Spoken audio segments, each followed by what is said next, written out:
Hi hello friends, ಎಲ್ಲರೂ ಹೇಗಿದ್ದೀರಾ? ತಮ್ಮನೇಲಿ ನೋಡಿ ನಿಮ್ಗೆ ಆಲ್ರೆಡಿ ಗೊತ್ತಾಗಿರುತ್ತೆ. ಇವತ್ತು ಸಾಫ್ಟ್ ಆದ ಮೃದುವಾದ ನಮ್ಮ ಉತ್ತರ ಕರ್ನಾಟಕದ ಸೈಡ್ ಮಾಡುವಂಥ ಚಪಾತಿ ಆಗಿರ್ಬೋದು, ಅಥವಾ ನಮ್ಮ ಬಿಜಾಪುರ ಮಂದಿ ಮಾಡುವಂಥ ಎರಡು ಪದರಿನ ಚಪಾತಿನ ತುಂಬಾ ಸಾಫ್ಟಾಗಿ ಕಮ್ಮಿ ಟೈಮಲ್ಲಿ ನಾವು ಹೇಗೆ ಮಾಡೋದಂತ ನಿಮ್ಮ ಜೊತೆ ಶೇರ್ ಮಾಡ್ಕೊಂಡಿದ್ದೀನಿ ಫ್ರೆಂಡ್ಸ. ಈ ವಿಡಿಯೋದೊಳಗೆ ಇದು ಕಮ್ಮಿ ಅಂದ್ರೆ ಒಂದು 5ರಿಂದ 6 ತಿಂಗಳದ ಹಿಂದಿನ ಕಮೆಂಟ್ ವಿಡಿಯೋ ಅದ ಫ್ರೆಂಡ್ಸ. ನೀವು ಅನ್ಕೋಬೋದು ಎಷ್ಟು ಜಲ್ದಿ ರೆಸ್ಪಾನ್ಸ್ ಮಾಡಿರಲ್ರಿ ಸಿಸ್ಟರ್ ಅಂತೇಳಿ.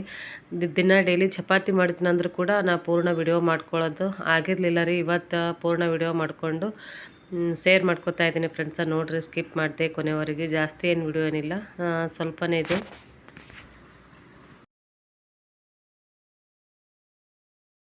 ಮೊದಲಿಗೆ ನಾನು ಗೋಧಿ ಹಿಟ್ಟನ್ನ ತೊಗೊಂಡಿದ್ದೀನಿ. ಚಪಾತಿ ಅಂದ್ರೆ ಗೋಧಿ ಹಿಟ್ಟನ್ನೇ ತೊಗೋಬೇಕಲ್ರಿ. ಏನ್ರಿ ಸಿಸ್ಟರ್ ಗೋಧಿ ಹಿಟ್ಟು ತೊಗೊಂಡಿನಿ ಅಂತ ಹೇಳಕತ್ತಾಳ ಅನ್ಕೋಬೇಡ್ರಿ. ಯಾಕಂದರೆ ಕೆಲವೊಬ್ರು ಮೈದಾ ಹಿಟ್ಟಿನ ಕೂಡ ಚಪಾತಿ ಮಾಡ್ತೀರಾ, ಪಾಕೆಟ್ ಹಿಟ್ಟಿನ ಕೂಡ ಚಪಾತಿ ಮಾಡ್ತಾರೆ. ಆದರೆ ನಮ್ಮ ಉತ್ತರ ಕರ್ನಾಟಕದ ಮಂದಿ, ಅದರಲ್ಲಿ ನಮ್ಮ ಬಿಜಾಪುರ ಮಂದಿ ಅಂತರೂ ತೋಟದ ಗೋಧಿನೇ ಜಾಸ್ತಿ ಬಳಸೋದು. ನಾವು ಕೂಡ ನಮ್ಮ ತೋಟದಿಂದ ತಂದಿರೋ ಗೋಧಿನೇ ಹಿಟ್ಟನ್ನ ಹಾಕಿ, ಈಗ ಅದೇ ಹಿಟ್ಟಿನಿಂದ ಈಗ ಹಿಟ್ಟನ್ನ ಇರ್ತೀವಿ. ಒಂದು ಸ್ವಲ್ಪ ರುಚಿಗೆ ತಕ್ಕಷ್ಟು ಉಪ್ಪನ್ನ ಹಾಕ್ಕೊಂಡು ಹಿಟ್ಟನ್ನ ನಾರ್ಮಲ್ ನೀರಿನಿಂದ ಹಿಟ್ಟನ್ನ ಕಲಿಸ್ಕೊತಾ ಇದ್ದೀನಿ ಫ್ರೆಂಡ್ಸ. ಯಾವುದೇ ರೀತಿ ಬಿಸಿ ಅಂದರೆ ಉಗುರು ಬೆಚ್ಚಗೆ ನೀರಿಲ್ಲ ಅಥವಾ ಎಣ್ಣೆನೂ ಹಾಕ್ಕೊಂಡಿಲ್ಲ. ಇನ್ನು ಯಾವುದೇ ರೀತಿ ಸೋಡಾ ಆಗಿರ್ಬೋದು ಏನೂ ಹಾಕ್ಕೊಂಡಿಲ್ಲ ರೀ ನಾನು. ಕೆಲವೊಬ್ಬರು ಚಪಾತಿ ಸಾಫ್ಟ್ ಆಗ್ಬೇಕಂತ ಹೇಳಿ ಸೋಡಾ ಕೂಡ ಯೂಸ್ ಮಾಡೋದನ್ನು ಕೇಳಿದ್ದೀನಿ, ಹಾಗೆ ನೋಡಿದ್ದೀನಿ ಕೂಡ. ಹಾಗೆ ಎಣ್ಣೆ ಕೂಡ ಹಾಕಿ ಹಿಟ್ಟನ್ನ ಕಲಿಸ್ತಾರೆ ಫ್ರೆಂಡ್ಸ್. ಏನಿಲ್ಲ ರೀ, ನಾನು ರುಚಿಗೆ ತಕ್ಕಷ್ಟು ಉಪ್ಪು, ನಾರ್ಮಲ್ ನೀರು, ಕುಡಿಯೋ ನೀರನ್ನೇ ನಾನು ಯೂಸ್ ಮಾಡಿಕೊಂಡು ಹಿಟ್ಟನ್ನ ಕಲಿಸ್ಕೊತಾ ಇದ್ದೀನಿ ರೀ. ಈ ರೀತಿ ಹಿಟ್ಟು ನಾದುವಾಗ ಸ್ವಲ್ಪ ಹದ ಇರಬೇಕು ರೀ ಫ್ರೆಂಡ್ಸ್. ಹದ ಇದ್ರೇ ಸಾಫ್ಟಾಗಿ ಚಪಾತಿ ಬೆಳಗ್ಗೆ ಮಾಡಿದ್ರು ಕೂಡ ಸಂಜೆ ತನಕ ಸಾಫ್ಟಾಗಿರ್ತಾವೆ, ಅಥವಾ ರಾತ್ರಿ ಮಾಡಿಟ್ಕೊಂಡ್ರು ಕೂಡ ನೆಕ್ಸ್ಟ್ ಡೇ ಕೂಡ ಅವು ಸಾಫ್ಟಾಗಿರ್ತಾವೆ. ನೋಡಿರಿ, ಈ ರೀತಿ ಹಿಟ್ಟನ್ನ ಕಲಿಸ್ಕೊಂಡು ಕೈಯಲ್ಲಿ ಹಿಟ್ಟಿನ ಹದ ಯಾವ ರೀತಿ ಇದೆ ಅಂತ ಕಾಣಿಸ್ತಾ ಇದೆ ತಂದ್ಕೊಂಡಿದ್ದೀನಿ. ಮೇಲ್ಗಡೆ ಒಂದು ಸ್ವಲ್ಪ ನೀರನ್ನ ಹಚ್ಚಿ, ನಾ ಎಣ್ಣೆನ ಹಚ್ಕೊಂಡಿಲ್ಲ ಫ್ರೆಂಡ್ಸ. ನೀರನ್ನ ಹಚ್ಕೊಂಡು ಒಂದು 10ರಿಂದ 15 ನಿಮಿಷ ಬಿಟ್ಕೊಂಡಿದ್ದೆ. ನಿಮ್ಗೆ ಟೈಮ್ ಇರಲಿಲ್ಲ ಅಂದರೆ ಆಗಲೇ ಮಾಡಿಕೊಂಡ್ರು ಕೂಡ ಸಾಫ್ಟಾಗಿನೇ ಚಪಾತಿ ಬರ್ತಾವೆ. ಆದರೆ ನಾನು ಒಂದು 10ರಿಂದ 15 ನಿಮಿಷನ ಬಿಟ್ಟು ಬೇರೆ ಕೆಲಸನ ಮುಗಿಸ್ಕೊಂಡು ಈಗ ಚಪಾತಿನ ಮಾಡ್ಕೊತಾ ಇದ್ದೀನಿ ರೀ ಫ್ರೆಂಡ್ಸ. ಈ ಚಪಾತಿ ಹಿಟ್ಟು ನಾದುವಾಗ ಅಥವಾ ಕಲಸುವಾಗ ಇನ್ನೊಂದು ಮೇನ್ ನೀವು ತಿಳ್ಕೊಬೇಕಾಗಿರೋ ವಿಷಯ ಅಂದ್ರೆ, ಕುಡಿಯುವ ಚರಿಗೆ ಆಗಲಿ ಅಥವಾ ಗ್ಲಾಸ್ ಆಗಲಿ ಲೋಟ ಆಗಲಿ ಅದರಲ್ಲಿ ನೀರು ತೊಗೊಂಡು ಹಿಟ್ಟನ್ನ ಕಲಿಸ್ಬಾರ್ದಂತ್ರಿ ಫ್ರೆಂಡ್ಸ. ನಮ್ಮ ಹಿರಿಯರು ಹೇಳಿರೋ ಮಾತಿದು. ನನಗೆ ಗೊತ್ತಿರೋದನ್ನು ನಿಮ್ಮ ಜೊತೆ ಶೇರ್ ಮಾಡ್ಕೊತಾ ಇದ್ದೀನಿ. ಯಾವುದಾದ್ರೂ ಒಂದು ಪಾತ್ರೆಯಲ್ಲಿ, ಅಥವಾ ನಮ್ಮ ಉತ್ತರ ಕರ್ನಾಟಕ ಸೈಡ್ ಮಂದಿ ಬೊಗೋಣಿ ಅಂತೀವಿ ರೀ, ಆ ಬೊಗೋಣಿ ಒಳಗೆ ನೀರನ್ನ ತೊಗೊಂಡು, ಅಥವಾ ನಾನು ತೋರಿಸಿದ್ದೀನಿ ನಿಮ್ಗೆ ಗಂಜ್ ಅಂಥೇಳಿ, ನಾವು ಅದಕ್ಕೆ ಗಂಜ್ ಅಂತೀವಿ ನಮ್ಮ ಕಡೆ. ಆ ಗಂಜಿನೊಳಗೆ ನೀರನ್ನ ತೊಗೊಂಡು ನಾನು ಹಿಟ್ಟನ್ನ ಕಲಿಸಿದ್ದೀನಿ ರೀ. ಸಾಕಷ್ಟು ಸಾರಿ ಕುಡಿಯುವ ತಂಬಿಗೆ ಅಥವಾ ಕುಡಿಯುವ ಲೋಟನ ತೊಗೊಂಡು ಎಷ್ಟೋ ಜನ ಹಿಟ್ಟನ್ನ ಕಲಿಸ್ಕೊತಿರ್ತಾರೆ. ಅದು ಖಂಡಿತವಾಗ್ಲೂ ಮಾಡಬಾರ್ದಂತ್ರಿ ಫ್ರೆಂಡ್ಸ. ನೀವು ಕೂಡ ಆ ರೀತಿ ಮಾಡ್ತಿದ್ರೆ ಇನ್ಮೇಲೆ ಸ್ಕಿಪ್ ಮಾಡಿ ಒಂದು ಬೊಗೋಣಿ ಒಳಗೋ ಅಥವಾ ಒಂದು ಪಾತ್ರೆ ಒಳಗೋ ನೀರನ್ನ ತೊಗೊಂಡು ಹಿಟ್ಟನ್ನ ಕಲಿಸ್ರಿ. ನೋಡಿರಿ, ಈಗ ನಾನು ಈ ರೀತಿ ತಾಟಿನ ಮೇಲೆ ಹೋಳಿಗೆ ಮಾಡ್ಲಿಕ್ಕೆ ಕೂಡ ಇದೇ ತಾಟನ್ನ ಯೂಸ್ ಮಾಡ್ತೀವಿ ರೀ. ಆದರೆ ಚಪಾತಿ ಕೂಡ ನಮ್ಮ ತೋಟದ ಮನೆ ಒಳಗೆ ಇದೇ ರೀತಿಯೇ ಮಾಡೋದ್ರಿ ಫ್ರೆಂಡ್ಸ.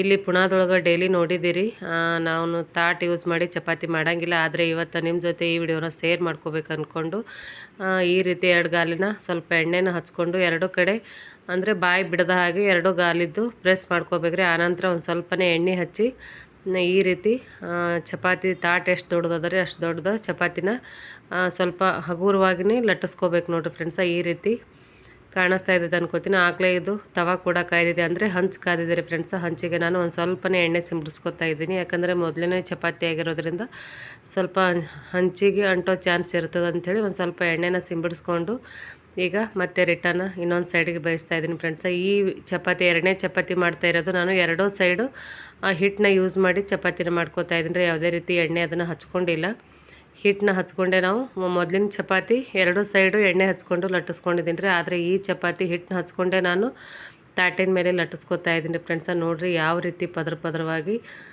ಎಷ್ಟು ಸಾಫ್ಟಾಗಿ ಎಷ್ಟು ತಿಳುವಾಗಿ ಕಾಣ್ತಾ ಇದೆ ಅಂತ ಅಂದ್ಕೊಂಡಿದ್ದೀನಿ.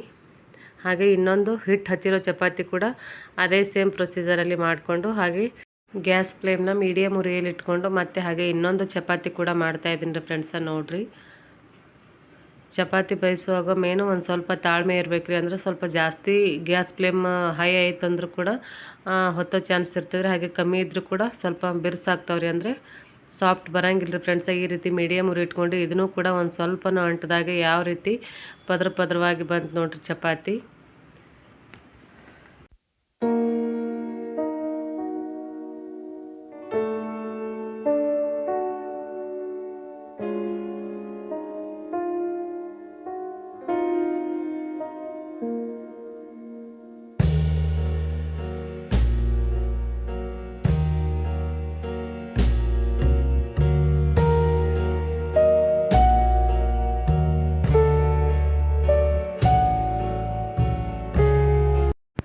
ನೋಡಿ ಫ್ರೆಂಡ್ಸ್, ಈಗ 3-4 ಚಪಾತಿನ ತೋರಿಸ್ತೀನಿ ನಿಮ್ಗೆ. ಒಂದು ಸ್ವಲ್ಪನೂ ಅಂಟ್ದಾಗೆ ಅಂದರೆ ಪದ್ರ ಯಾವ ರೀತಿಯಾಗಿ ಅಂತ ನೋಡಿದ್ರಲ್ರಿ ಫ್ರೆಂಡ್ಸ. ಇವತ್ತಿನ ರೆಸಿಪಿ ಸಾಫ್ಟ್ ಆದ ಮೃದುವಾದ ಚಪಾತಿ ರೆಸಿಪಿ ಯಾವ ರೀತಿ ಅನ್ನಿಸ್ತಂತೆ ದಯವಿಟ್ಟು ಕಮೆಂಟ್ ಮುಖಾಂತರ ತಿಳಿಸಿ. ಸ್ವಲ್ಪನಾದರೂ ಯೂಸ್ಫುಲ್ ಅನಿಸಿದರೆ ಒಂದು ಲೈಕನ್ನು ಕೊಡಿ. ಹಾಗೆ ನಿಮ್ಮ ಏನೇ ಅಭಿಪ್ರಾಯಗಳಿದ್ರೂ ಕೂಡ ಕಮೆಂಟ್ ಮುಖಾಂತರ ತಿಳಿಸಿ ಫ್ರೆಂಡ್ಸ. ಮತ್ತೆ ಮುಂದಿನ ವಿಡಿಯೋದಲ್ಲಿ ಸಿಗೋಣ. Thanks for watching.